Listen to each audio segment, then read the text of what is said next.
അസ്സലാമലൈക്കും. ഒരു കുട്ടി ബാഗ്ദാദിലേക്ക് പോകാനൊരുങ്ങി. അപ്പോൾ എൻ്റെ അമ്മ അവനക്ക് 40 ദിനാർ കൊടുത്തു. എന്നിട്ട് മോനോട് പറഞ്ഞു, മോനെ, നീ ഒരിക്കലും കളവ് പറയരുത്. അപ്പോൾ ആ മോന് പറഞ്ഞു, ഞാൻ ഒരിക്കലും കളവ് പറയില്ല. അങ്ങനെ യാത്ര പുറപ്പെട്ടു. മരുഭൂമിയിലൂടെ നടന്നു. അപ്പോൾ അവരൊരു കൊള്ളസംഘം പിടികൂടി. ബാഗും പണവും ഒക്കെ എടുത്തു. അപ്പോൾ അടുത്തൊരു കൊള്ളസംഘം അവനെ നോക്കി. എന്നിട്ട് ചോദിച്ചു, മോനെ, ഇനി എൻ്റെ അടുത്ത് എന്തെങ്കിലും ഉണ്ടോ ചോദിച്ചു. അപ്പോൾ എൻ്റെ അടുത്ത് 40 ദിനാറുണ്ട് പറഞ്ഞു.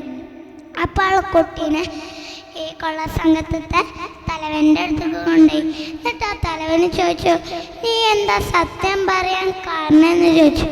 അപ്പോൾ അവന് പറഞ്ഞു, സത്യം മാത്രമേ എൻ്റെ ഉമ്മ പറയാൻ പറഞ്ഞിട്ടുള്ളൂ.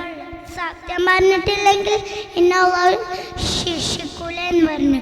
ഈ വാക്കു കേട്ട് അത്ഭുതപ്പെട്ടു.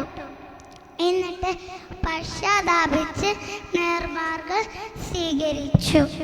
ഈ കഥയിൽ എന്താ മനസ്സിലായത്?